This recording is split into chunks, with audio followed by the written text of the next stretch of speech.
so. Okay, here to officially launch and celebrate the book Roadblock Politics by Per Schouten. My name is Peter Frederik Jensen. I shouldn't be standing here in front of you, but somebody got sick, and now I'm standing here. So, but I'm a writer, and the reason why I know Per is because I went to this playground where I live, and I saw this tall guy who's like more than 2 meters high in dusty clothes, with a cap with the Congolese flag on, and I was like, whoop, that's a friend. And I went to him and asked about who he was, and we found out that we had a lot in common towards Central African countries.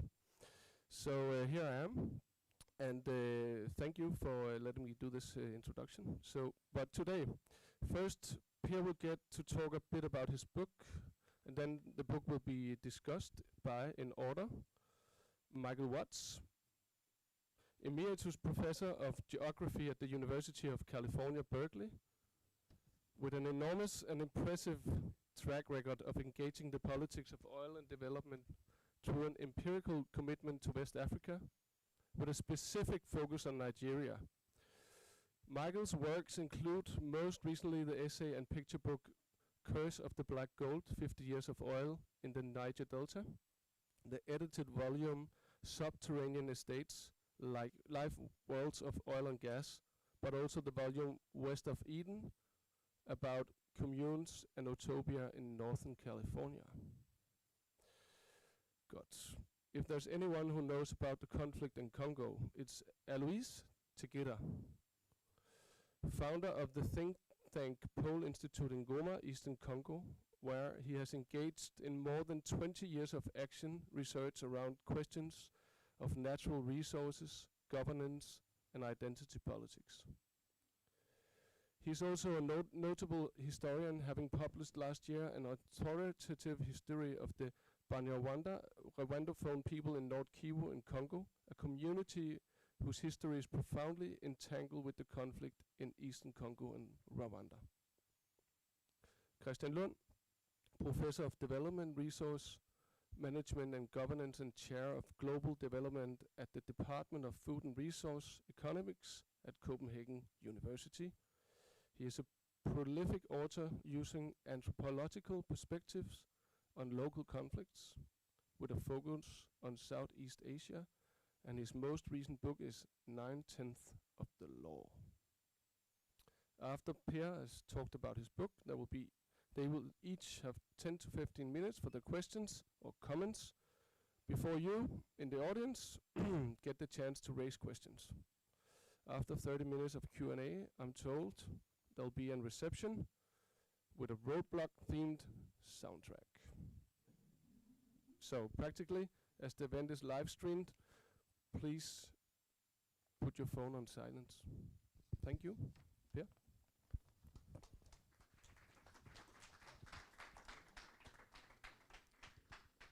Thank you. It's really lovely to see all of you here. It's a great honor.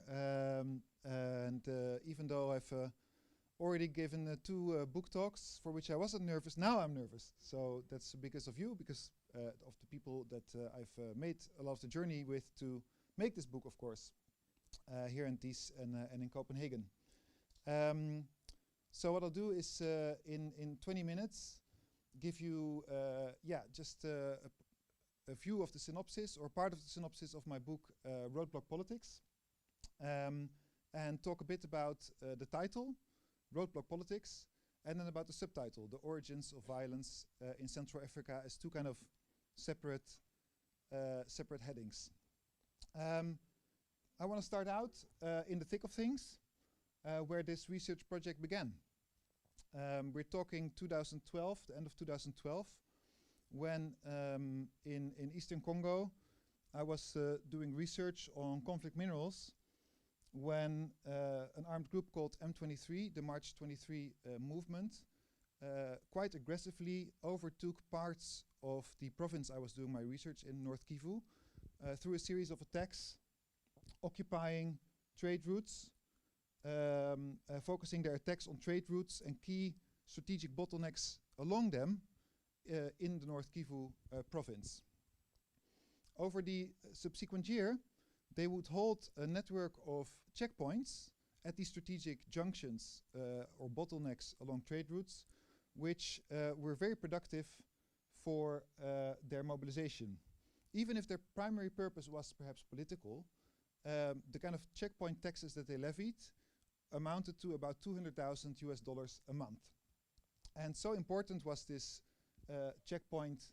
level of checkpoint taxation for the rationale and the kind of governance questions that were running around in the organization, that the chief of finance of the movement wrote a memo complaining that the activities of my groups and Niatura, other rebel groups, were decreasing traffic to its territory and thereby leading to a loss in taxes. So checkpoint taxes were really quite fundamental for this movement. Now that they're obviously not the only one who are making checkpoints and roadblocks in Eastern Congo, although they are definitely a more accentuated example. They are an example of a phenomenon that's much more widespread. And what is it about these roadblocks that makes them so appealing or attractive? I mean, you have encountered one on the way in. Making a roadblock is not particularly difficult. If you're a rebel, you have enemies, right? You want to be intractable to your enemies. You want to be able to pick up and leave as soon as you're being attacked. And you want to have, because you're under arms, you need to raise revenues. So you need to have something that's kind of easy to make money. And I believe that roadblocks, I mean, you just need this, right? Just as the people at the door had. Just a piece of cord, you can just kind of pull it across the road and make people pay.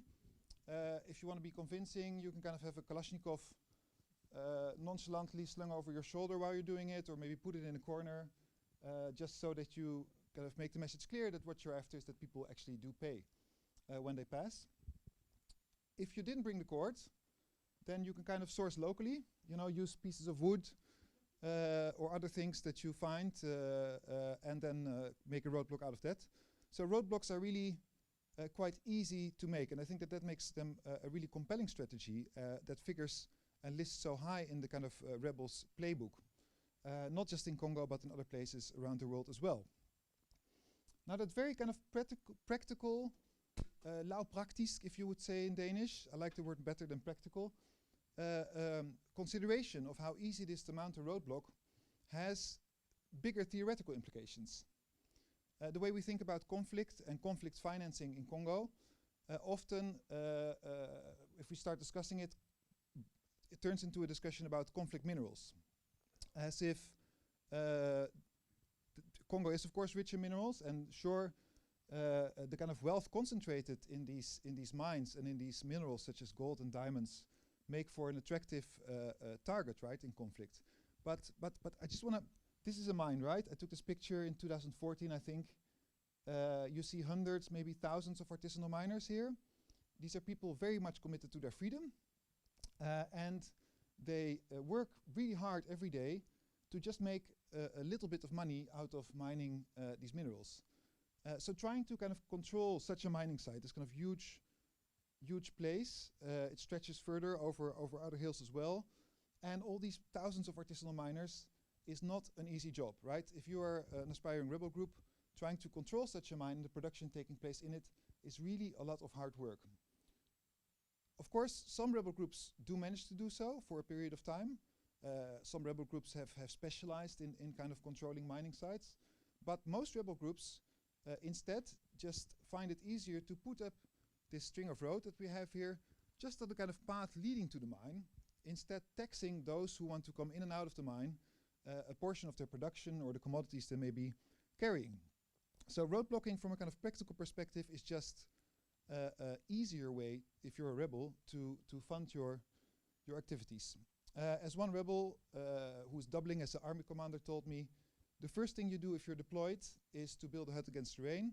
The second thing you do is build a roadblock so you can get some cash and something to eat. Now this rebel seems to speak for all of Congolese rebels, because there's really literally so many roadblocks in this part of Eastern Congo that there is no road to find without one. And that means that a map of the roadblocks in Eastern Congo is probably a better proxy for the road network in this area than the maps that exist and are produced to give you, right, an idea of where you're going. To say that all of this is rebels is of course not true, because about half of these roadblocks is being operated by the Congolese army. And that's of course quite logical, because in a situation where the army is not funded structurally, where there's logistical problems, where salaries are something that commanders put into their pocket, every kind of deployment needs to be self-funding. And again, the go-to thing if you are deployed somewhere in Eastern Congo is to set up a roadblock. Now, what does this kind of proliferation, this mad proliferation of roadblocks, mean for people in such a place?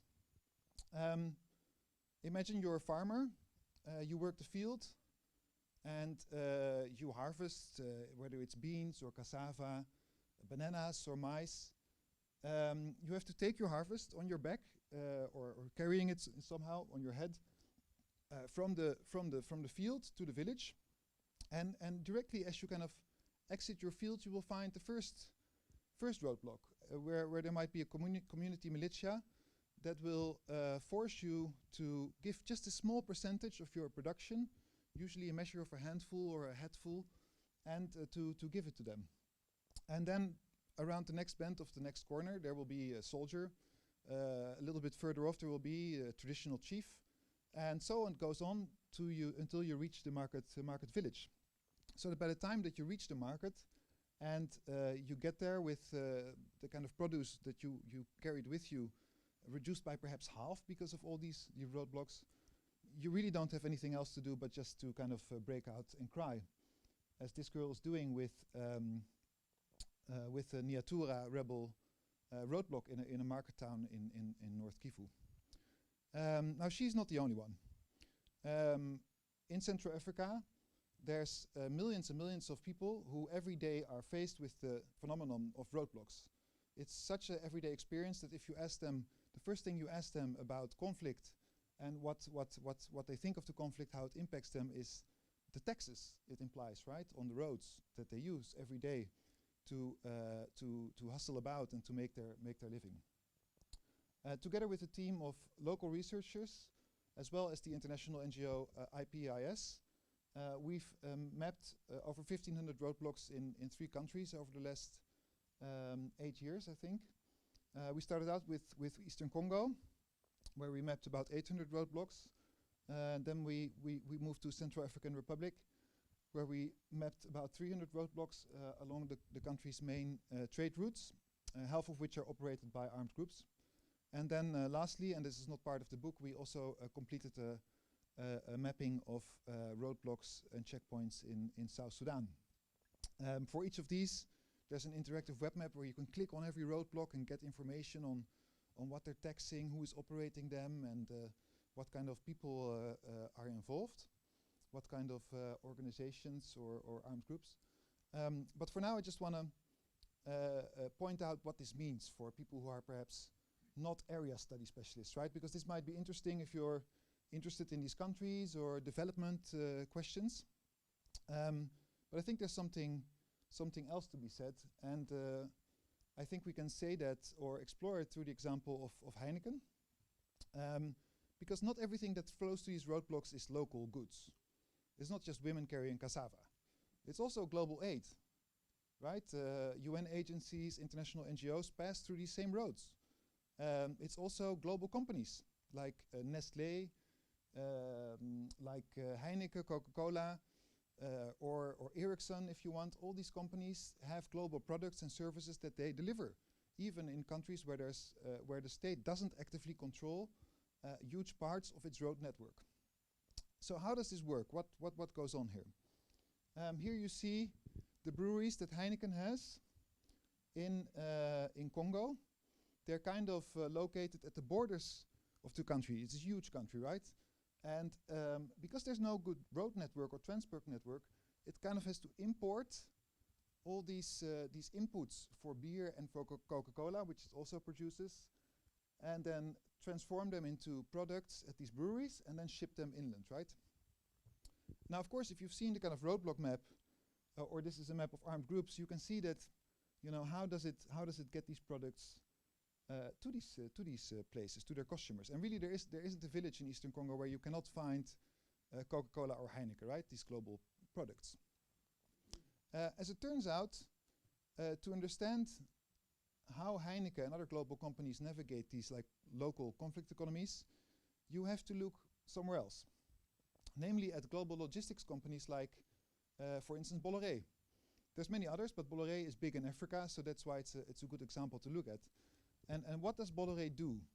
They're quite controversial in the French press because they really have a monopoly over seaports and railroads, colonial railroads, all over Africa. But what they offer their clients, and you can see it on this map, is something that's called total logistics in the parlance of logistics. And it means that they say to a global company like Heineken, we'll take your office and warehousing, we will, deal with all the paperwork of the ports, we will then transport it inland, and we will get it to the final consumer. And that is what we offer you. And indeed, it has a kind of impressive set of smooth lines which kind of cut across the whole continent here. But this map is a lie. It's fake, it's not real. Because far away from these ports, it may have some of these ports, 1 or 2 railways, they don't have an operational presence inside the continent at all. So how does Bolloré do it? Right, so we have global company outsourcing it to Bolloré. What then does Bolloré do? The answer is, of course, outsourcing it as well. So Bolloré outsources transport, inland transport to regional or national transport companies who are often based in these kind of shady offices outside ports and airports that have quite problematic names like Frontier Services Group or Imperial Logistics. And they offer services that use quite colonial tropes like moving cargo where others don't dare in the heart of Africa, right? It's a bit like Stanley, no? And what they obviously suggest is that it's dangerous out there, You pay us, we get it done, but don't ask how, right? And actually, they don't do it themselves either. So they might take that contract from a company like Bolloré, but then in turn, they also outsource it to national transport companies. And those national transport companies might be connected to generals or something like that, and they then employ independent truckers to transport these kind of global commodities and global flows of aid and make them pass through this kind of geography of checkpoints, roadblocks, and conflict actors. So by the time that you get, from this kind of global commodity, Heineken, all the way to this encounter between a truck carrying these global commodities and a roadblock operator, you've passed 5 layers of outsourcing, which means that along the way of these layers of outsourcing, it becomes completely opaque and completely hidden what actually transpires to get these goods there. So there's something in the way that that global companies operate that where it's inbuilt to manufacture opacity around this structural phenomenon that exists in many places in Central Africa and the world. For Heineken, this has meant that it ended up paying a rebel group M23 that we started out with. In fact, it turns out that this is a receipt, It says M23 right here. Primus is the main brand of beer that Heineken produces in Eastern Congo. And this here, for just one checkpoint, the Kibumba checkpoint, you might know it, Alois, where it is, yeah? They paid $320 for one truck, right? And it turns out that in a period of about a year, Heineken has probably paid around $1 million to this one arms group, right? So if you would start to chart, if this is just one company, right, and you would take all the companies and all these roadblocks, you would end up in a situation in which you get perhaps a new perspective on how global trade and local conflict kind of are codependent. So of course, these interactions and transactions, they leave a paper trail. And it was because of receipts like this that there was a blowback against Heineken and that some kind of action has to be made. And that's because companies do keep track of these roadblock taxes, and they require truckers to demonstrate evidence of the costs that they accumulate along the road. Another example was released 2 days after Ukraine was invaded. So it was huge news, a lot of newspapers covered it, but nobody read it. What happened is that Ericsson had produced an internal memo that had been leaked to the media, where it transpired that in Iraq, to get its antennas from one part of the country to another part of the country, it would have to take the road under control, the legal route here, the green one, under control of the government. But that was a long road, and the checkpoints involved a lot of paperwork. So what they did instead was take what was called the speedway, which was a lot quicker, not per se less expensive, but just a lot quicker. But it involved paying to ISIS checkpoints, right? And they had been doing structurally while this area was under control of ISIS. So this is just, I think, just a small peek into a much more bigger structural phenomenon in which control over narrow passage points along trade routes is turning into a key driver of conflict, because of course armed groups will start fighting around these very profitable points of taxation. But it's also a way in which the kind of unfettered trade we see today, with global supply chains working through outsourcing to reach even more corners of the world in terms of markets, are becoming entangled in these conflicts. 500 years before M23 occupied a part of eastern Congo and the strategic points along trade routes, we have evidence of the Jaga, here it's written Jaka, doing exactly the same, occupying and taking control over a piece of the Congo River, where the Congo kingdom had levied a lot of taxes. And according to Jan van Sina, who's a historian of the area, this was the first documented instance of people actively attacking another place just because they wanted to get control over this strategic bottleneck along the trade. And in my book I describe how, as long-distance trade in the continent over the following hundreds of years intensifies towards the 19th century, this kind of stake around these strategic bottlenecks along caravan routes and long-distance trade routes becomes more and more important as a consideration for local communities and chiefs in terms of where they want to position themselves.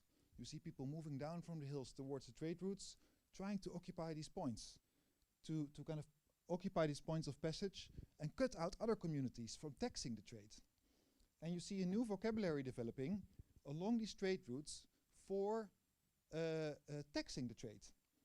So popular was it in East Africa that the word hongo, which today means bribe in Swahili, was initially coined and developed as a Swahili term to describe the transit taxes that local communities would levy for explorers and caravans moving all the way from the coast here at Zanzibar into what is today Congo.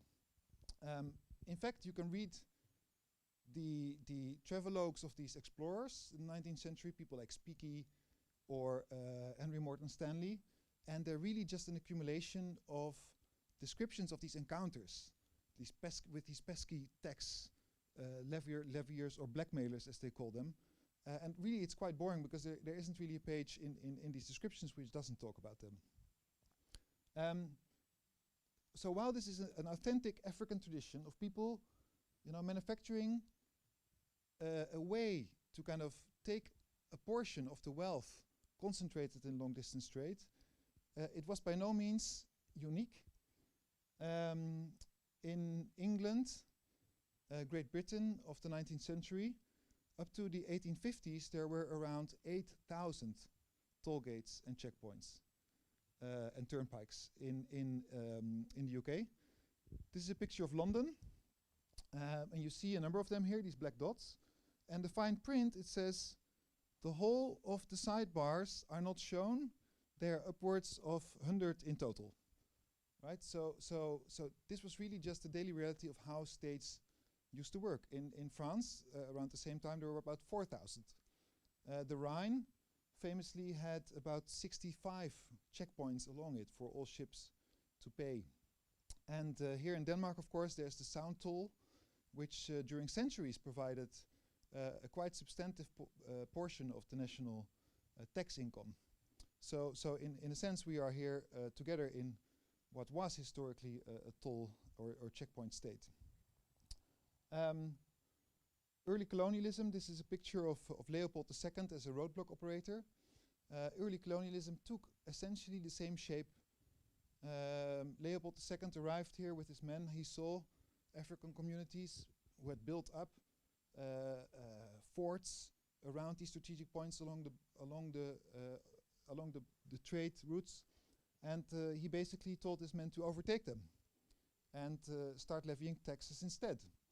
So in the kind of deep history of Central Africa, but perhaps also other countries, as I would like to think, this idea of states as controlling a territory and a population is perhaps a veil onto that inhibits us to see other forms in which states perhaps really or also worked, which is much more focused on the practical control of very narrow points or slivers of terrain around there where the kind of flows of goods had to pass, so you could kind of tax them and manufacture power, symbolic, financial or political, out of it. In the interest of time, I will kind of skip this. I just want to say that there's one category of roadblocks which has bothered us for so long. They weren't rebel checkpoints, they weren't state checkpoints, they weren't checkpoints run by customary authorities, but they were kind of, we called them community checkpoints. And there were quite a lot of them. I think maybe around 20% of all the checkpoints we found were these checkpoints run by young men. And sometimes they would just pretend to help to fix the road. So there would be a hole in the road and they would stand there with a shovel. I never saw them actually do something with the shovel, but maybe they dug the hole actually. Actually, not kidding, it might actually be the case. But then they would take this cord and say, you know, you need to give something to pass, to contribute, etc. And I think we need to take this claim quite seriously, actually, because what might be here at stake is very poor areas in which communities are not benefiting from any of the trade or aid passing through their territory. If the aid or trade goods are being delivered in the place next door, the other community, this might lead to an imbalance of power between communities in an area where you know, relations between communities are not always so peaceful.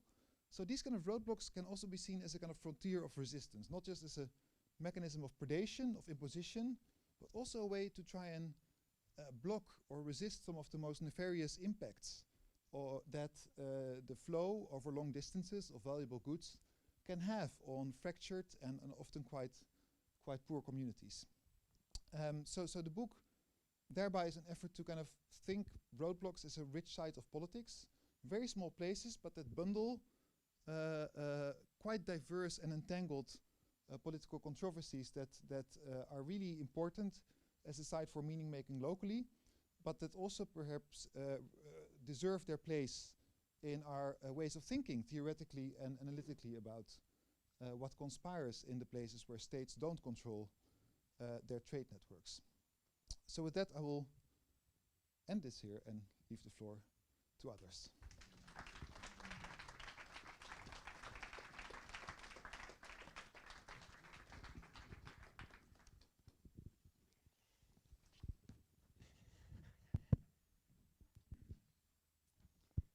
How is the volume? Is that good, or it? I don't really. I have a loud voice. I don't really need this, but does it being recorded or something? Oh yes, of course. How could I forget? Online, yes. Thank you. All right. Well, first of all, thank you very much for the invitation to speak.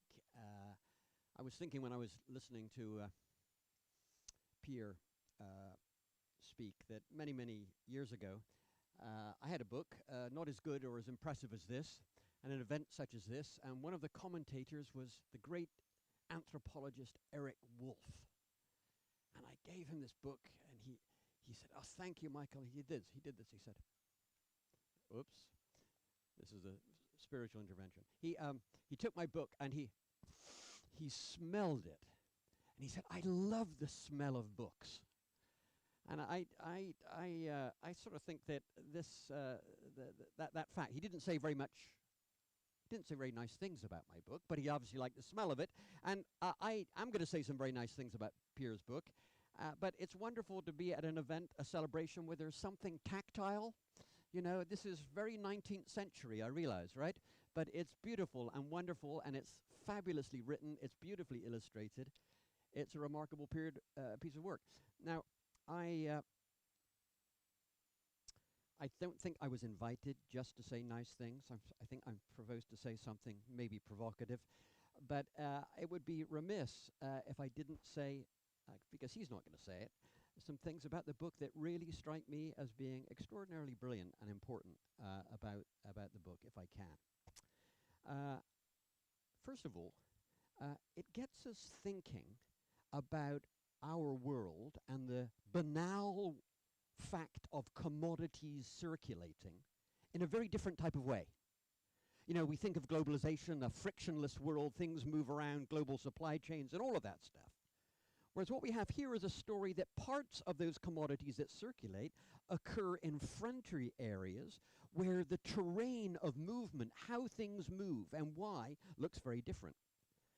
For those of you on the political left, like me, I hope there's some here on the political left, this is, of course, what Trotsky referred to as combined and uneven development. Perfect example. I'm a geographer.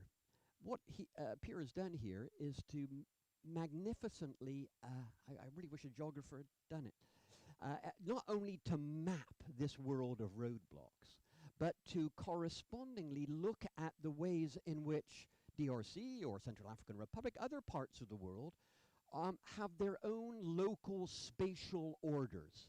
It's almost as if it's an archipelago of spaces with their own social orders.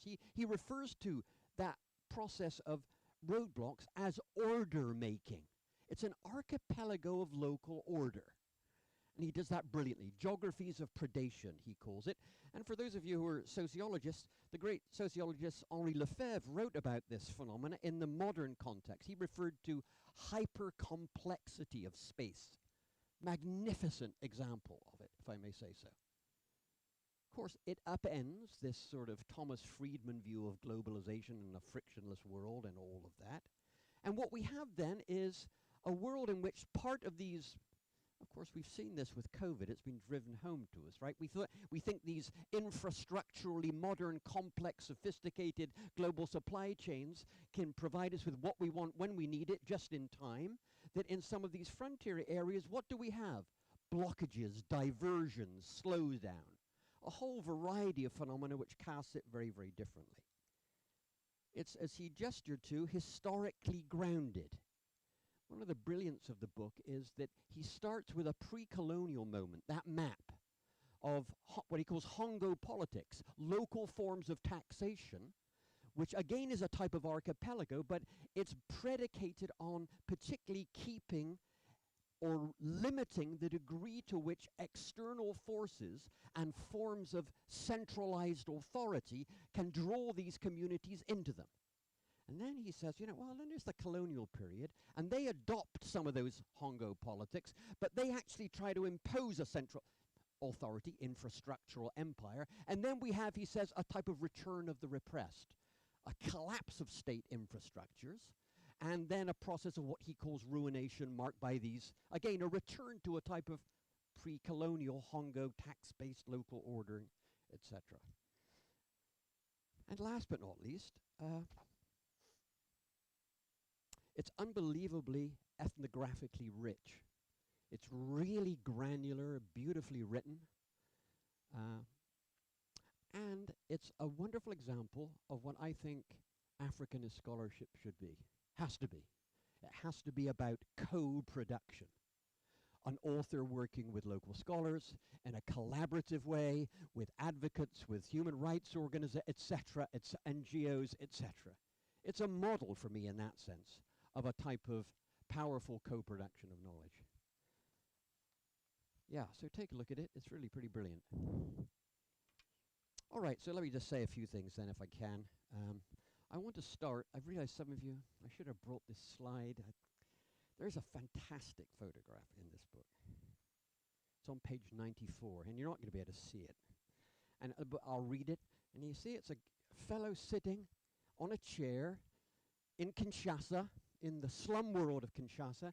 There's no drainage here, and there's people are trying to cross from one to the other, and there's a plank of wood, and the caption says, "A youngster taxing passage over an improvised causeway to prevent people getting their foot." It's a type of roadblock, right? Okay. I want to say a couple of things about this. In fact, we had a roadblock here. I just want to flag something about the roadblocks. Pierre said that they are easy to establish. Economists would refer to that as easy entry. I want to come back to this in just a second, because I could, at the end of this, jump to the back of the room and start taxing you all when you left.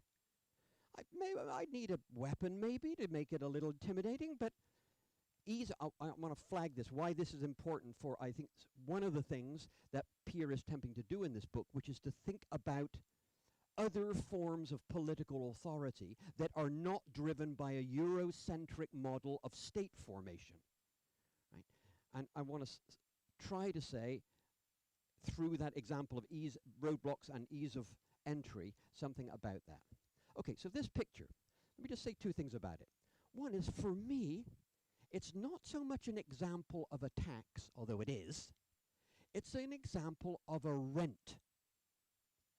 What do we mean by rent? Rent, a complicated term, but is income derived from the ownership or possession or control of a scarce asset, being able to get across the muddy, shitty hole in the road, okay? Under conditions of limited or no competition. You got that? Assets, someone controls them. They're relatively scarce. There aren't many ways over that, around the road or through the road, under limited competition. Okay. Now, this has become a characterization of contemporary capitalism. Some of you perhaps familiar with Thomas Piketty's work, or Guy Standing's work of the International Labour Organization, Rule by Rentiers, it's called. The idea is that rents are not earned. Assets are not used productively. They're used to cream off value. Value capturing, it's sometimes referred to as. And it seems to me that and there are many different types of rent-bearing assets. What Pierre has brilliantly shown is the road as a rent-bearing asset. Okay, that can be relatively scarce, there aren't many of them, etc., etc. Some people have control of them. They may be gangs, they may be M23, they may be state security forces, etc. So it seems to me then, my first point, that one way of thinking about this is to say that this is, in fact, a form of what many political economists like Thomas Piketty refer to neoliberalism as. A type of financialized form of capitalism driven by rent, right? Value snatching. What we have here, of course, is, I think, a classic form of also rentier capitalism, but paradoxically without the state apparatuses that you typically. So I think what he has on offer here then is not only an argument about politics and political forms, but also an argument about forms of capitalism. Okay, I got 7 more minutes. I'm not going to get through everything. I have so many questions because it's such a brilliant book. Okay, here's the second thing. Remember the ease of entry? Not difficult to set up a rope. Okay, here's where I'm going with this.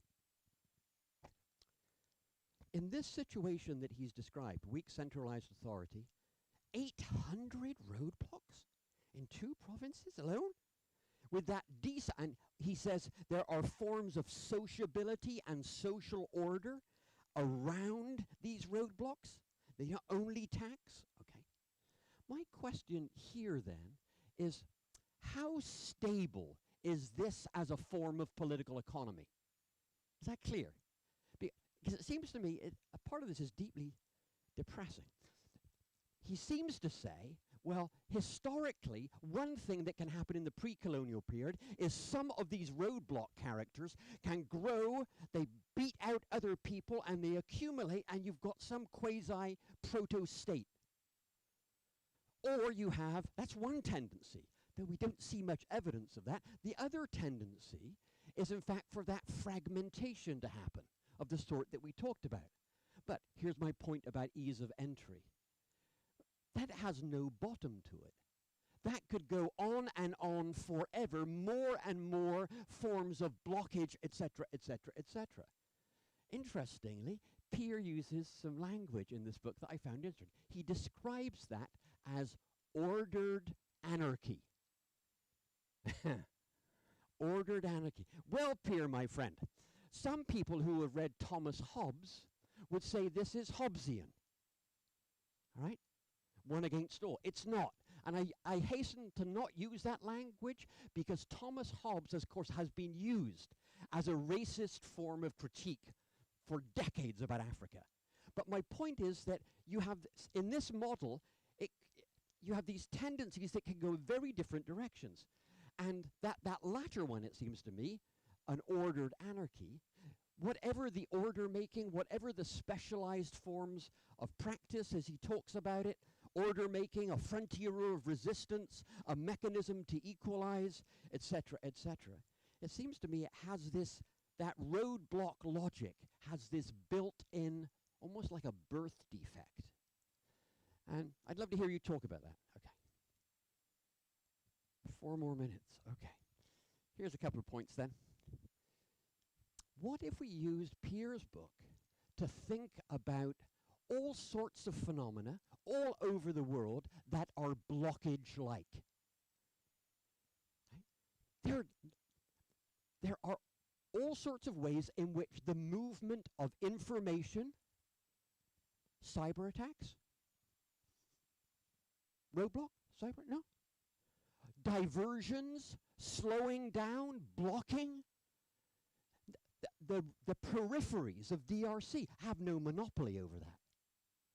So how could we think about this to take it out of an African context and to think about the multiplicity of ways and forms, tax, rent-seeking, extortion, protection, blocking, slowing, diverting. I've been, just one little example, I've been working in, this is Nigeria as it happens, on a very sort of similar thing, looking at the big oil trading companies, just rather like those infrastructural companies, because the big, largely not publicly traded companies that move oil, they buy it from local oil producers and move it around the world. Something like a roadblock happens all the time for these guys, just like Heineken, which is that they have a contract which says, here's 100,000 barrels of oil, but it's never delivered. The contract sits on someone's desk, deliberately. And even a big, powerful Glencore and Vitol and Trafigura, they have to use, in this sector, middlemen, enablers, in order to not divert the contract, to move it along a little faster. So all I'm trying to say is there's a world of phenomena here. The Mexican drug cartels have been doing this forever. And they've diversified out of drugs because the American market is shrinking. So they're now into oil theft, extortion, protection of agricultural commodities. So we could think more generally, a type of, I was going to say blockage studies, you know. Sounds like it's a bowel problem, you know, a constipation issue or something. But you see where I'm going with that. All right, okay, I've only got 2 minutes. So what the hell else can I say here? So many wonderful things in this. All right. How about these two, just to end with then? The first would be that it looks to me like my question is this. You've laid out the political argument brilliantly. As an old lefty, I always say, well, but follow the money. Where's the accumulation? Where's the flow of money ending up? And you, to his great credit, he says, in this system of roadblocks and local pockets of order, difficult to know half the time, but I'm just wondering what type of political economy understood as capital flows. How can we begin to think about this archipelago of local order that he's talked about? Last thing, maybe this is another way of talking about rentier capitalism. Let's not assume that frontiers in the way that Pierre is describing are something that are always in the global south. If frontiers are about those spaces in which the state is present but not present, right? In which the law is elastic, in which the things that we typically associate with states, monopoly of the means of violence, are weakly or not present at all. Well, that describes Eyal Weizmann. Maybe you've read his wonderful book, Hollow Land, on Palestine and Israel. Looks to me exactly the same. I've tried to argue that in certain parts of the US, frontier-like conditions can emerge, not because the American state is weak, but because in the name of neoliberalism, it's withdrawn very many aspects of state apparatus and regulatory capacity. Where am I going with this? I just want to say then, finally, that the sorts of characters that he describes, young men or communities that want to hold external forces at bay in some way or another, who are alienated and expelled from all manner of public authority. Well, let me describe for you in 10 seconds some important aspects of former President Trump's base. Rural, alienated young men who see the external force of a predatory government. There's a class of phenomena here who they practice their own roadblocks, not literally, right, but their own ways of interrupting the flow of movement of people, of information. So I want to end then with that notion of maybe there's a much bigger story here than in this very dramatic and brilliantly told story about the ability to block and interrupt and divert, that actually speaks to something profound about contemporary political economy. I'm done. Thank you.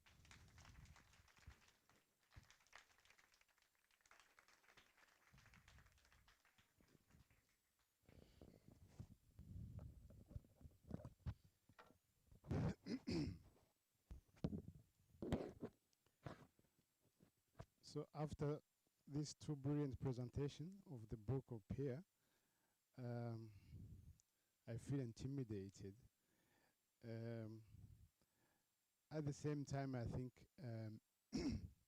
I would like first to thank Pierre, because back in 2000, Paul Institute was the first institution to produce something we called the Coltan Phenomenon.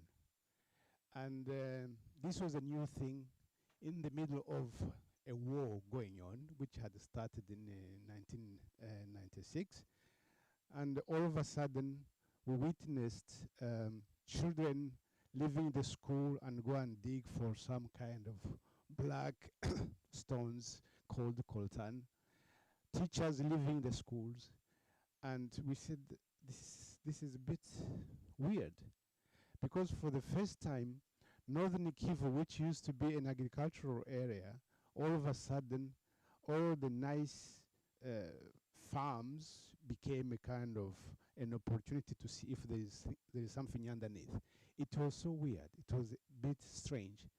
And we tried to understand this. And of course, if your book was read at that time, probably would have understood that really.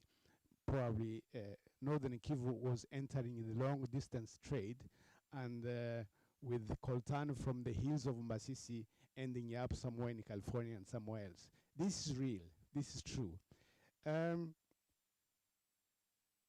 But Pierre was a bit kind to us, to me, as a kind of local practitioner. He ends his book saying, okay, maybe there is a kind of a order in making with this kind of roadblocks. Probably we'll have a discussion around that. But I wonder if really, from my perspective, from where I come from, is that an order in making? I don't know. Let's open the discussion when we start. I was fascinated by the way you laid down your strong points. This structural, I take few points either. Structural predation, which is well detailed in this book, raises one question for me. the question of legitimacy. When you become a president of such a huge country like Congo, knowing that the team which comes with you is less about working for the population, but more about putting all they can reap into their own pockets, how legitimate are they? Should they be there? Should they not? When you see public service being privatized, and not only privatized, but also making sure that when you leave, your son and daughters will follow in the same kind of seat, then you wonder, an entire country captured by a small group of people who have made sure that nothing can change. What do you do with that?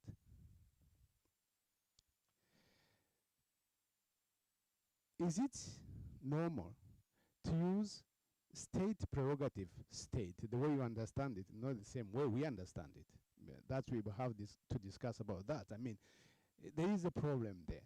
If you can take state prerogatives to enrich yourself, as you have seen with this Congo hold up, this empire of wealth of Kabila as a president, he can leave the scene and go and in his ranch in Lubumbashi. But is it normal that he can go with all this and go away with it? That's a big problem I am asking myself. Then in the end, really, the plight of the Congolese population, what is it? They will remain poor as long as this kind of structured predation is there. There is no way they can do something else than just stay poor. There is another second question you raised. This co-opting local warlords and slavers to realize one's own ambition. This strategy is real because it does impact the entire humanitarian supply chain, the entire mineral sector supply chain, the knowledge supply chain as well. Because when UN experts come, I have met one who is so proud. He used to work in Goma as for an NGO, British NGO. And then from his local knowledge, because he was a good friend of one warlord called the Karairi in the deep Masisi, with that knowledge and with that kind of contact, he could sell himself as a UN expert.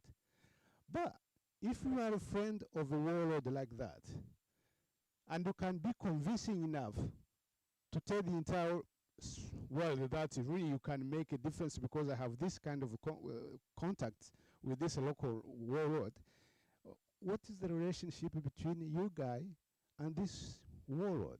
Is it a kind of safe thing? Is it no? You end up really asking questions. Then of course you did very well when in your book to show us how multinationals who handle supply chain of goods have to survive like me and someone else, because I think this is the same way we all try to live in this kind of context. Then it does impact also arms industry. I mean, a Kalashnikov today, if you go to Masisi, is about $30, $40, which means it is available for anyone who would like to use it. So, and this is real.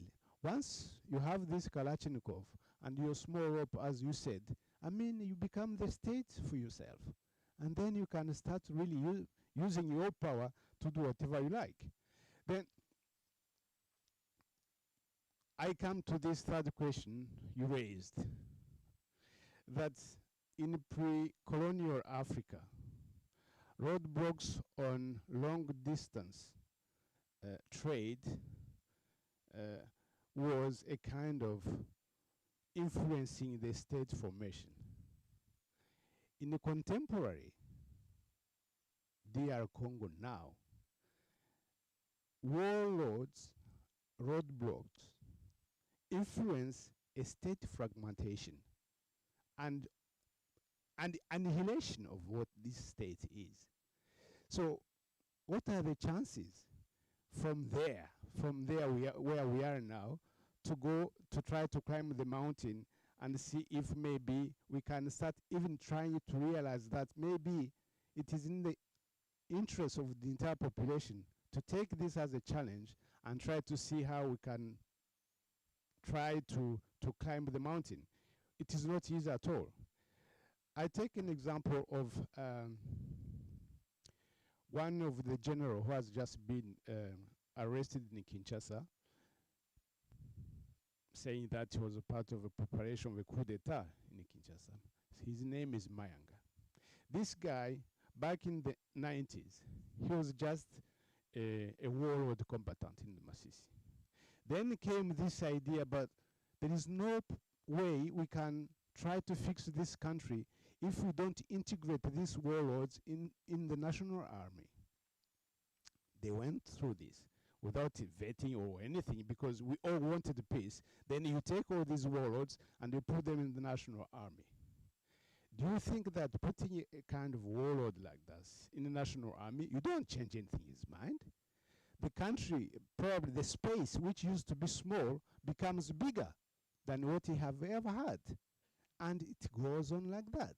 And what was interesting, they keep a kind of straight line to their bases, trying to sort out all the problems and people calling them, etc., etc. So what was a small space in rural Masisi becomes a national space where the same guys are doing the same thing.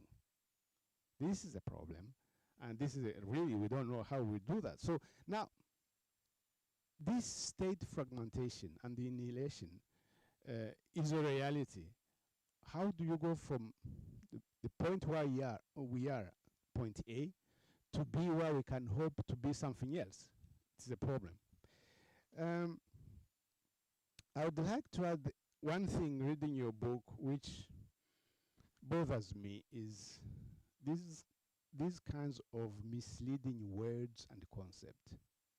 We all talk about a nation, democracy, public institutions, and all these kinds of concepts and words. What do they mean for me? What is the notion of a nation in Congo today?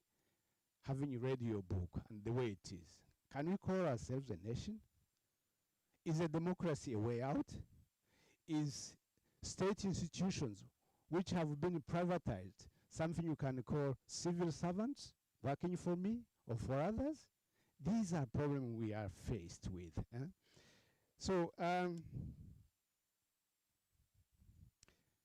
if in the context of Congo, the command and control is all about the cake we have to divide for the happy few who have got the right seat around the table. What about the rest of the population? This is a huge problem we have, probably we'll discuss about it. To end up, I think, as a local practitioner, for me, reading your book does push me to think about the imperative of a new narrative. And if you look around, it is important that what are the values which can unite now the entire country to try to start working on something else. I have been wrestling with this question, and recently on my trip, I saw my hometown, Goma, which became an inspiration. Goma is a town like any other. The roadblocks you are talking about, you can see them.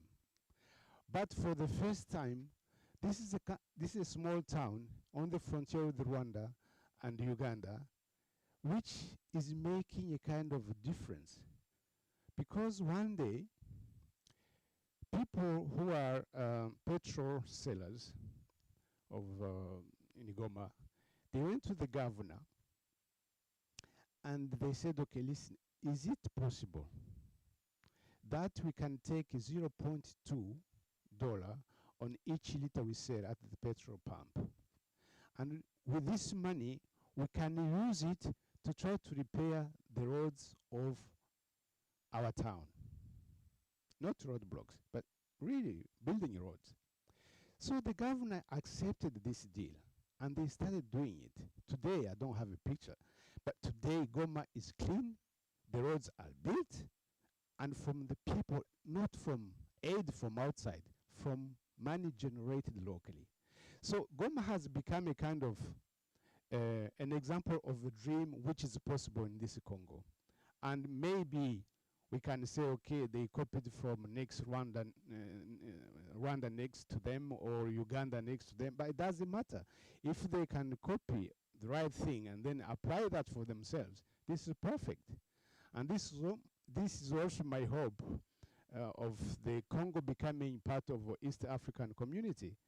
As soon we have Ugandans, Kenyans, South Sudanese, Tanzanians coming to Congo, do they bring kind of new values, new way of doing, new way of coping that Congolese can copy and use? This is maybe something which can be good. So I end up with the question which is bothers me from your book. Are these blocks really forming a bottom-up order making?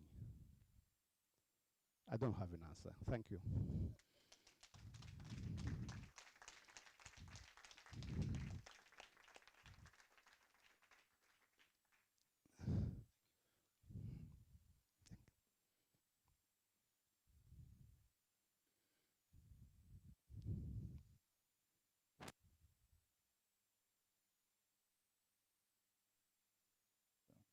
Does it work now? Can you hear me?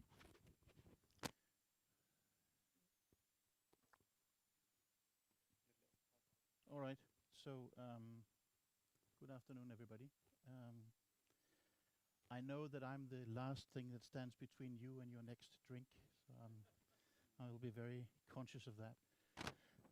But I do think it's worth taking out a little bit of time to celebrate a book.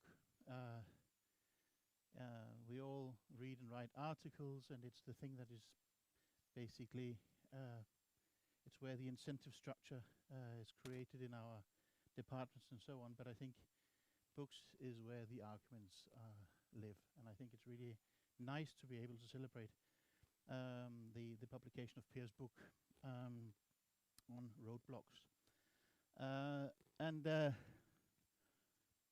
I've been reading it and really enjoying it, and I want to say basically three things. I think it's ambitious, I think it's funny, and I think it's a little bit disturbing. Why is it ambitious? I think that most people I know, and especially myself, if I was to work on roadblocks, I would have a look at it and I will think, okay, I'll just have to say that there are many. They're all over the place. But that doesn't satisfy Pierre. He wants to map them out, locate them, categorize them, topologize them, historicize them, examine them, and understand them. And I think that's actually the only way you can do it. Otherwise, it would have not been a very interesting book. And I think it is maybe not fully completed, but it's the beginning of an understanding of a political economy of roadblocks. Who gains, who loses, and what are the institutional ramifications? And I think both Michael and Alois pointed to that already. I think what you really do well, and which is surprising and ambitious, is that you bring into conversation very different context, but by the instrument of arteries or networks. And of course, when I was reading this, my mind kept wandering because I kept thinking about other networks that I know about and roadblocks, and think about the electric grid, the internet, Nord Stream 2, the Suez Canal, of course, Øresund, the toll gate Øresund. Swift all of a sudden became an area of roadblocking.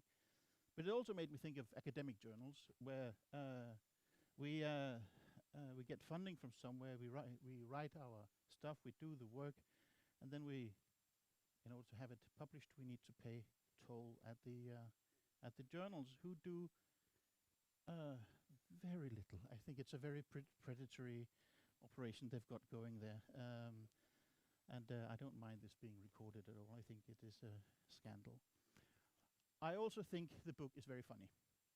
And maybe we don't all share the same sense of humor, but I was once reading, I think, Thomas Hyland Eriksen, a Norwegian anthropologist, who was trying to explain what is humor. And he said, it is when you are putting things in the wrong context. And he was given this example. He had been traveling to Japan around Christmas time. And he had been to this little shop where you could buy small figurines of Father Christmas. All of them crucified on small crosses. And of course, that's funny because that's not where Father Christmas is supposed to be. But if you read Per's book, it is teeming with small Father Christmases of misplaced aesthetics that simply just is, I think, amusing and funny. The way that these malicious and self-defined groups establish chits or chetons for safe passage, which is something they can't promise at all, but you have to buy this little piece of paper. There's a very, very systematic emulation of state language in what these ostentatiously non-state institutions are trying to do. Stamps are very, very well regarded and so on. And there's a whole aesthetic part of this operation which just makes me think of crucified Father Christmas. And for that alone, I think the book is worth reading. But it is also a little bit disturbing. So now these are flowers I've thrown your way. Now I'm going to throw a few thistles your way as well. I realize that the books I really like, usually when I look at them, it's not the books that are balanced, temperate, and measured in their presentation. It's the books that are a little bit freaky, that are almost too insistent on a particular argument. And that is why I like your book, but I also think maybe it's a little bit pushing it further than we can. Some people will say that the modern state is fundamentally a territorial project, but you try not to go that way. You're looking at space in terms of, not in space in terms of territory, but you look at lines of communication, conduits, and choke points, and it's really very stimulating. For me, it's also quite unsettling. I really need to twist my mind to understand this, because when I look at society, I mainly look at society in terms of land and people, property and citizenship, what we have and who we are, you know. I look for social contracts, who gets what, from whom, and what do they do in return. Whereas you look at movements and its price. How do goods and people move? And when I read your book, I was trying to figure out, where is the social contract? What do people get for paying for these roadblocks? And maybe what you call these community roadblocks, I can see that there's something going on where the community says, we're going to tax you for going through our area. You need to leave a little bit behind because this is our land. But most of it seems to me to be utter predation. There's no notion of contract. And it made me think, because the book is really well written. You've got lots of good quotes, and you have a very nice quote from Stanley, who says, without the railway, Congo isn't worth a penny. Right? And it's really very evocative. It points to the importance of movement, transport, and so on. We transport things because there's a price differential we can cash in on. Charcoal, minerals, or cassava simply fetches a better price elsewhere, so we need to move it out of its locality. Movement is what makes it possible to cash in on this price differential. But you could also reverse Stanley's quote. You could say, without the Congo, the railway wouldn't be worth a penny. Right. So what does the hinterland mean and do to these roadblocks? You're not taxing thin air. There is some kind of productive base here, and it's not just Heineken beer or Ericsson phones. There is a lot of cassava and charcoal and minerals and stuff going on here. And I think what I would like to say something about is the connection between these roadblocks and the hinterland. Is it just a parasitic mode of production that allows this enormous number of roadblocks to exist? Or is it the bounty of the hinterland that allows all of these checkpoints or roadblocks to exist? I think that's my main sort of question that I was sitting with when I was reading the book. Because if you are giving a free passage, the people you pay for this, they don't guarantee that 20 meters down the road there won't be another one, right? So you're getting very little for your money. And I was just wondering if you could say something about the relationship to the hinterland. My second question is more conceptual in a way. I really like that the book is not excessively theoretical. We go straight to history and the empirics and so on. I really like that. But when you read it, I can't help but thinking that these roads and the roadblocks are not the only important networks that we're dealing with, or that people in the Congo are dealing with.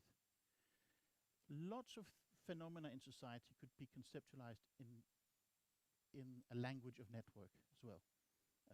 Property relations, commerce, education, information, banking, and so on. A lot of this could actually be seen as a relational phenomena that needs some form of open conduit that could be blocked by somebody.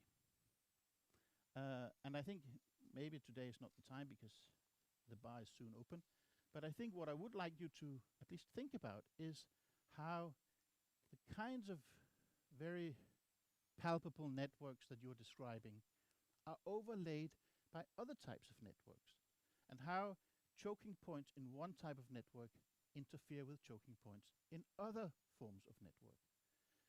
I know it takes us back to Simmel and sort of ancient sociology to look at the world in terms of networks like this, but I think you have got something really interesting on the go here, and I really would encourage you to pursue this. But I think you should also write a small theoretical argument in an article, maybe, now you've done your book, about how these arteries overlay each other and how choking points interfere with each other.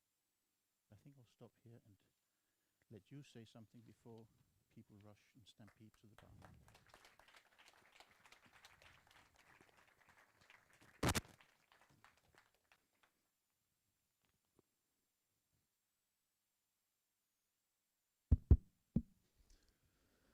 Wow, Michael, Alois, and Christian, these were beautiful and very generous comments. I really, it was really beautiful, and I thank you so much for the praise. I'm really not good in dealing with that, so I'll just skip over that and get to your criticisms.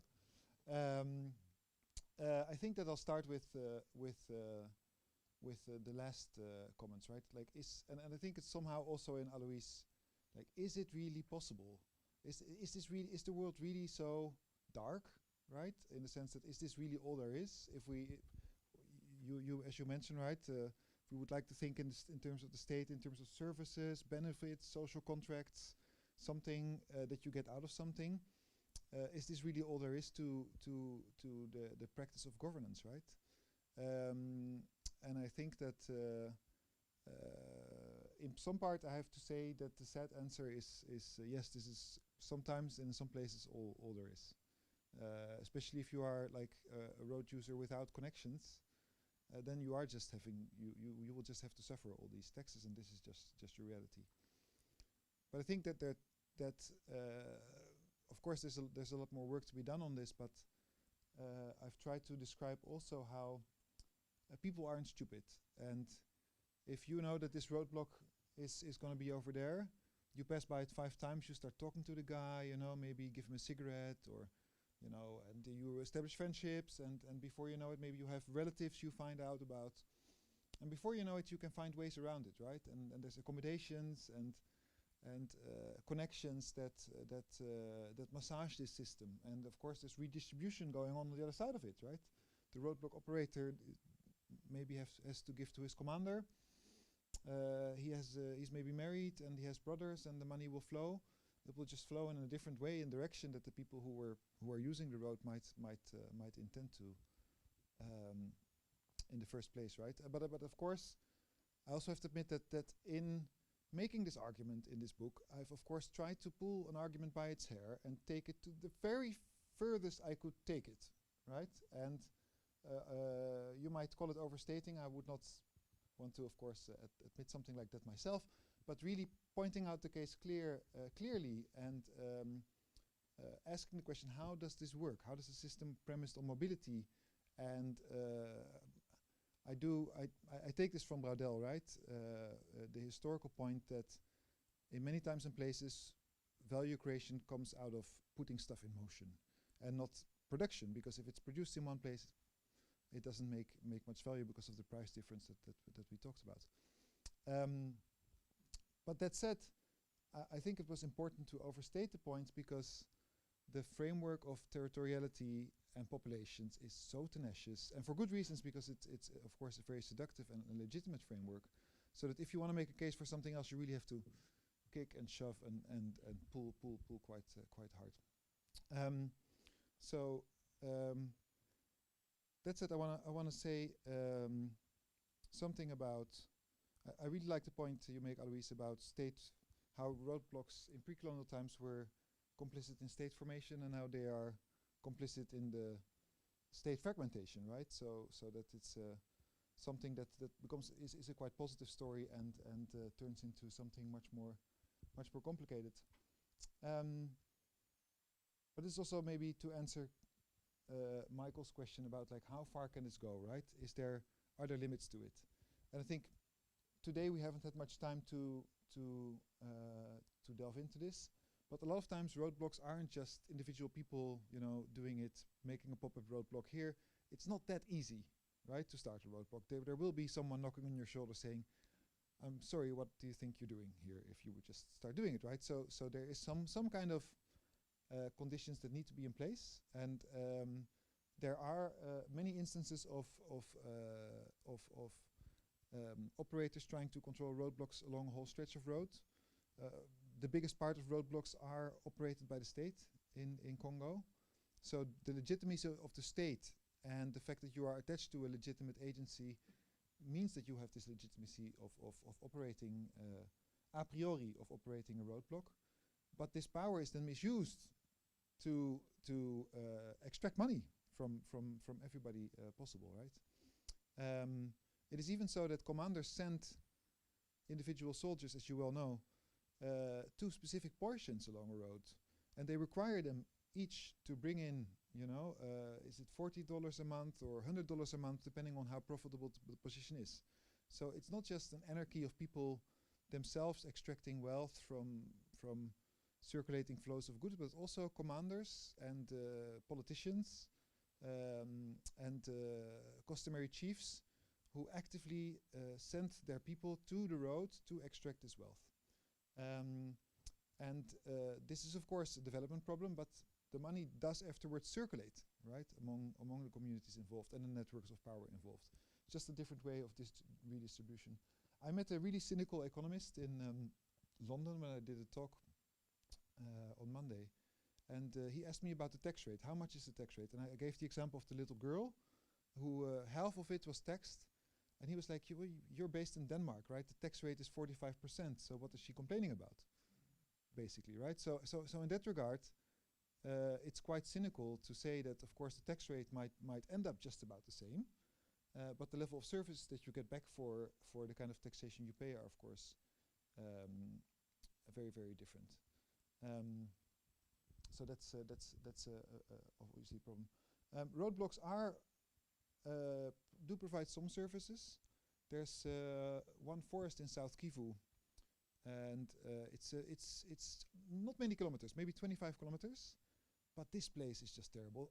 Every time people pass through the forest, for all the years, all the rebel groups have been there, and they've kidnapped people, and there's holdups and hijacks. It's really quite terrible.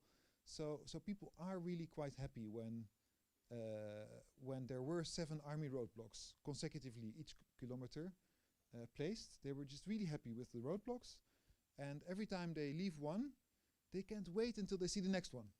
Right? Really, it's like, when is it? Because it's just really, it's the forest, and you know, right, that it's quite an unsafe space. So roadblocks do provide, in that sense, not all of the time, but can provide what is perhaps one of their main positive functions that they could have is to provide a sense of security. There's just so much richness in the comments that you gave me that I don't think I'll be able to process in the rest of my career. So let alone that I'm able to say something about it now. I hope we have a chance later on tonight to perhaps delve into it. For now, maybe just want to ask if, open up a little bit and have you reflect on, raise questions on their comments. Please feel free.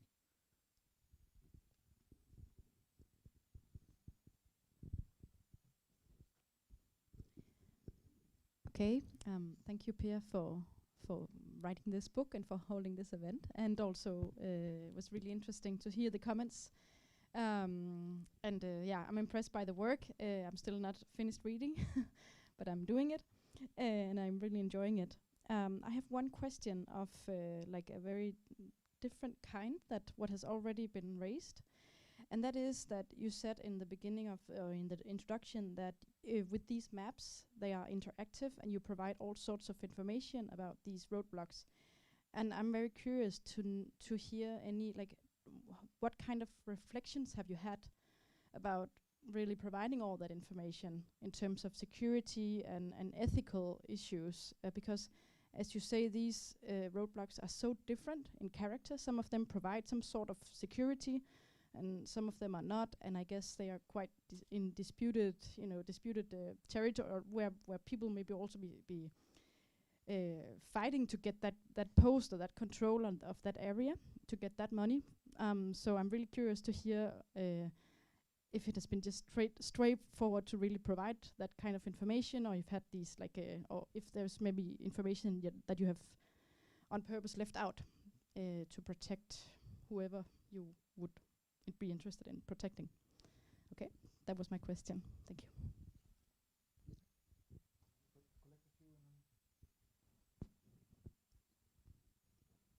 Yeah, thanks, Per, for the presentation. I really enjoyed it. You also spoke about how your argument or your findings could travel to other places. And I was thinking about the case of Syria. I did some research about civil resistance against armed groups during the Syrian civil war. And there was a pattern over 4 years that we studied that civilians staged demonstrations against roadblocks by different Islamist rebel groups. And this was like a consistent pattern that happened in very different places during the war, that this was something that really mobilized people because they weren't happy with the way that these roadblocks were working. And I was curious, maybe more general, how were the reactions, or how are the reactions that you could see from civilians about these roadblocks? Were there similar events, demonstrations taking place? Maybe it depends, I could imagine, who sets up a roadblock, but I would be curious to hear more about that. Thanks.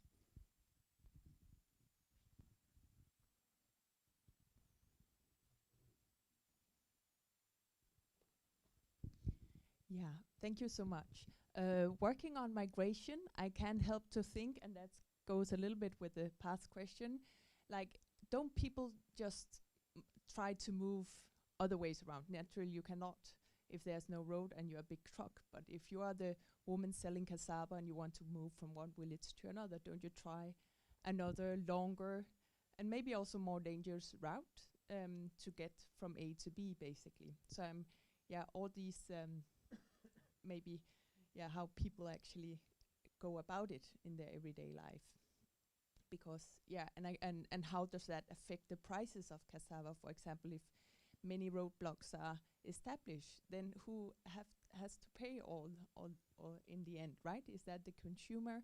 Is it the farmer that gets much less money basically for his goods? Yeah. Just a little addition to that, Pierre. I have never studied roadblocks, but in the Dominican Republic and Haiti, and the closer you get to the border, and when you cross the border, there's a lot of roadblocks. And one of the issues I've noted is that the roadblocks themselves are very mobile, because people are not to know where to encounter them. So when you map them and how do you follow their mobility, and how does that matter? Yeah, these are really brilliant questions, huh? So in terms of the just starting with the last questions there, yes, roadblocks are very mobile. But they have to follow the flows of goods, right? So if there's nothing to tax, then why have a roadblock, right? So it can be that a mine is productive in one day, and then it stops giving minerals, and then people move to another. Everybody moves away, and then there isn't really much to do anymore. And then of course the roadblock operators will also pack up and leave. But that said, there's a number of things which are fairly stable, right? So fields that people work on, relatively stable, villages, markets, places, towns, main roads, and so it is very likely that on these roads you will find them, and it might be that they move a little bit. It can be that the roadblock disappears here on one day, and it might reappear after a few weeks there. But there's something entrenching about them often, that there has been a roadblock here, and then even if the army takes over from the rebels, people have learned to live with the roadblock over there. So the army will just put it there as well. And they know, but people know now that that it's there, and that leads to the point about people circumventing them. Yes, absolutely. There's a big part of one chapter devoted exactly to discussing this, right? Because people aren't stupid. There's one saying in Congo: "Le forêt n'a pas de porte ni de fenêtre." The forest doesn't have doors or windows, which means, you can put up something here, but we can just go there, right? And you can do that, right? A lot of people do, because if this is the road, the forest is quite thick by the side of the road because of the sunlight. Makes that plants grow really quickly by the side of a road if you've just cut it. So it's quite easy. There's always this wall where you can kind of hide behind and take a few walks in the hill.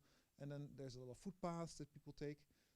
So it's perfectly possible to circumvent roadblocks. But these roadblock operators are also based there. And so they start to get to know people, and if they get wind of you passing, right, if they're the army or the local community rebel, then they will beat you, right, and torture you. So it's a risk, And if you're a truck, as you say, you can't circumvent the roadblocks, but what you can do is strike a deal with the owner of the roadblock. So there's motorcycle associations or trucker associations, and they will approach the commander with an envelope. Each month, hundreds of dollars, so that they will not be harassed at the roadblock anymore, right? And that gives them a trade advantage. So of course there's this huge complex set of accommodations right around it, to the point where almost any road user will probably know the roadblock operators in person, have a phone number he can call in case the taxes are just a bit too high for its taste. So there's a lot of pushing and shoving. Really important point about the resistance against roadblocks. This is I'm happy to hear about that in Syria, because in Congo it's also really huge. La Lucha, which is a really quite famous civil organization that tries to mobilize youth and demonstrate without aligning to any political party, has been really popular and gaining in importance. And some of the campaigns they've been doing is exactly against these roadblock taxes, right? Is marching, demonstrating, blocking the streets, calling for days where people don't go out of the house anymore. And if roadblock operators do exceed actually tax levels that traders are used to, there's quite some examples of roadblocks and their operators being burned down. So it is not as if this is a free, it's not just power without any limits. There's negotiations and accommodations and entrenchments of interests, and people, some businessmen make more money out of it because they get to know the roadblock operators and have a business advantage, right? So things are in that way quite complex. Really important question. I think you asked about, Lina, about the ethics, right? And I try to work with this as a geographer at first. Like, hey, this is geographical data. Let me see what geographers would have to say about this, what they can offer. Critical geographers wouldn't touch it. It's like, if you make a map, this is a form of power, right? You are engaging in a form of power, whereas critical geographers will critique maps, right? There's only one branch of geography where I think I can speak to, which is people who say they're doing countermapping. Countermappings of geographies of power, right? Of the impositions on migratory routes, etc., etc. So from one perspective, of course, this is a countermapping, right? It's making visible something that's a huge concern together with human rights activists on the ground, something that's a huge concern, but which just hasn't had the visibility to be able to be articulated as a point of debate, right? That said, of course, it's people and people's livelihoods, right? And the first reaction of the UN was, okay, great, give us this map so we can simply then attack them or something, or take them away, and right? And that's of course the risk that you run, right? By creating this information, you create an object which starts to live its own life, no? And it does live its own life. So therefore, knowing that, we of course limit what we say about. We don't mention any individual names. The faces are blurred out, and it's only the name of institutions that are there. So you reach a certain level of abstraction, which is in that sense. The worst case scenario is, of course, that what you create is a map for a new rebel group to say, well, we'll take this and then that, and right? But people on the ground, they know where they are, right? So you don't need, this is nothing new, and they won't use it. So in that sense, but what you do is create a new interface of intervention, possibly, right? For Americans or the UN, or I don't know who wants to do something. And then what I told the UN as well is, like, if you would take away the roadblocks, what I fear is that this is a quite predictable interface of predation on people, on flows of things. What you see now, what is becoming fashion, and you know this, and Casper as well, is kidnapping. And that is much less predictable, right? So if you push people out of the money they make stably from this taxing of things, will you push them to engage in more unpredictable behavior, right? Which is much more dangerous. I'm not a Marxist, but you are, Michael. Yeah. But I do think that there's something extroverted about this. That most of what is taxed is international business, aid, things from wealthier countries. I much prefer like white commodities to be taxed, right, than local people. So I do prefer much that, and that is actually the case in South Sudan and the Central African Republic, is that it's usually just trucks and boats and things, and global commodities. So, but the tragic thing is that local people pay. And that is actually huge and invisible, but it's huge to the extent that farming products from areas quite close to Goma are not competitive on the market of Goma because things in Rwanda are cheaper, right? And part of the price rise involved is roadblock taxes, right? The same in South Sudan. There's a huge surplus of sorghum here, which could feed the whole of South Sudan. But a boat going from here all the way to Juba, where the main market is, has to pay $10,000 in checkpoint taxes.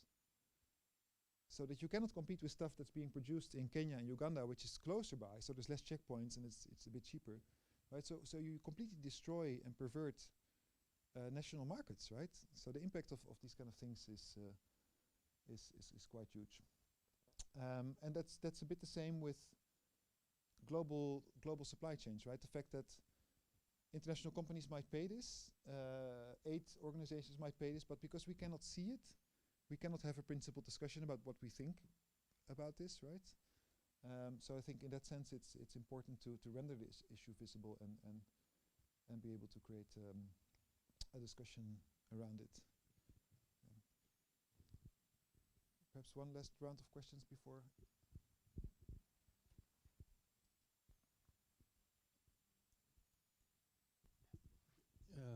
Thanks, Pierre.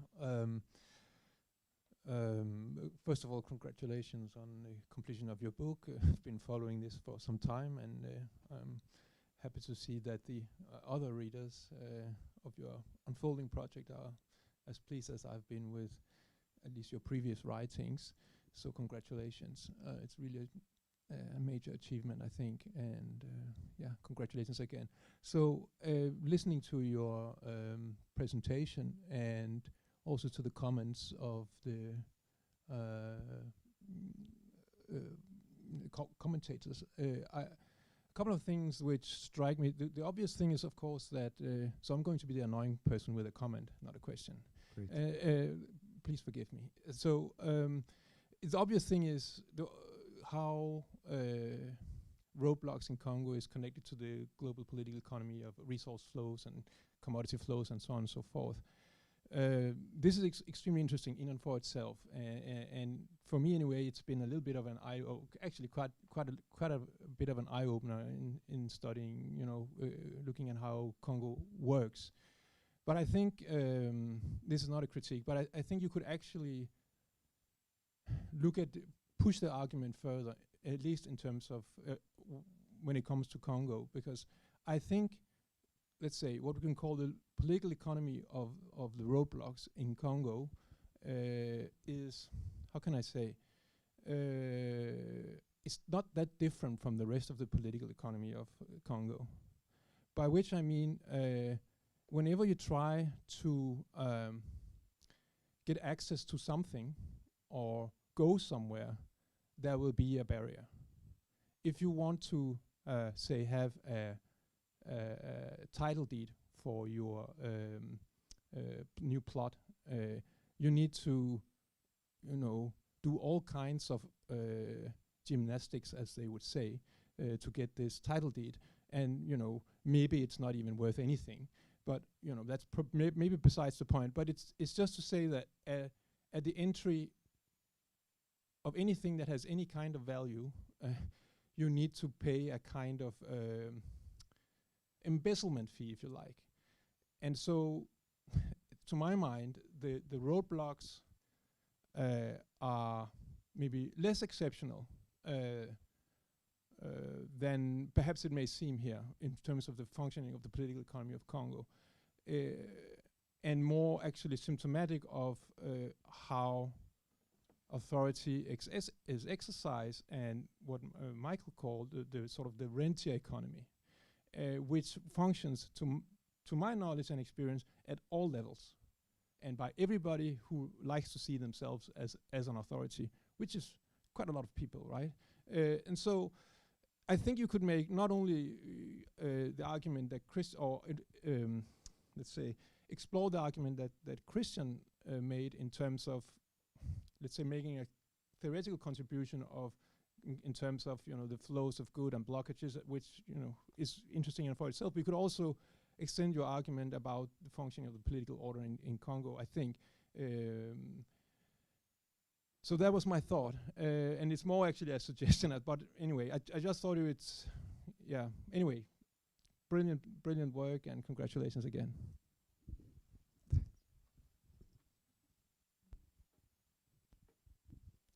Thank you, Pierre. Really well organized event, I would say. My question is very quick. This seems very male dominated and kind of like a masculine practice. Have you had any gendered observations or views on implications of the roadblocks that you've seen here?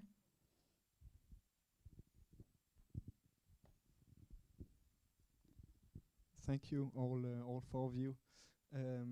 I work for Dan Church Aid, which is we work with mine clearance in all of these provinces actually, and we just got a new huge contract, right? Congrats.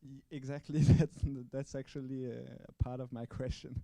we just secured some funds to clear some a lot of funds to clear the rest of the mines in 8 provinces in Congo. And right now we have access to 2 of these 8 provinces. This is both because of the security situation in general, but also because of these roadblocks. So my question is, and I know that researchers, they don't always like to predict the future, but if you could have any guess of which direction this is moving to, are we looking into more fragmentations, more roadblocks in the future, or do you think we have a chance to gain access to some of these provinces over the next 3 years? Yeah, in terms of the last point, I think you may not have to worry. In general, if you stick to your Jeep with your NGO flag on it, you're fine. But as soon as you start to have trucks with material, you know, that you need to bring in, and then things get more complicated. But I think that it's something we can talk about maybe on the side. Yeah. The gender question, that's absolutely brilliant. And I mean, yes, there's also women doing roadblocks, and they're really good at it. It seems to be that this is mostly in urban areas. Traffic police operators who are also female operators, but you also see them along main roads. And a bigger issue, I think, and I've only scratched the surface, and I think I just don't have the empirical detail. But okay, imagine you're from this village, yeah, and there's this community militia of young men, and they text the women of the village, same village, coming from their fields. And somehow I had the feeling, is this some kind of intergenerational wealth extraction? You know, like are women here the vehicle for young men frustrated with not being able to advance in the village, or with the kind of possibilities of advancing in the village, right? And they're extracting wealth from households from other men, right? And the women, of course, but the women, so because the women are doing all the work, right? It's and this is increasingly so that because men are taxed if they carry products along the way to the market, men have said, no, you go to the women, you go to the market, right? Because in the hope that they would be taxed less.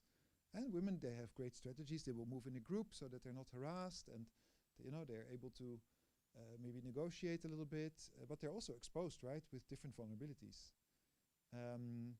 So there's a whole complex set of issues there which I've started to scratch the surface on, and it took me a long while to start to be able to ask these questions, because it's very difficult to discuss in communities as well. Like, how is this possible, right? How do you feel about these things? And so I think that there's still a lot of work to be done on those kind of questions, but I think they're quite specific to Congo and maybe not to other countries, because in South Sudan and the Central African Republic, men would feel ashamed of taxing women in that way, right? So there's also something very context specific. Yeah.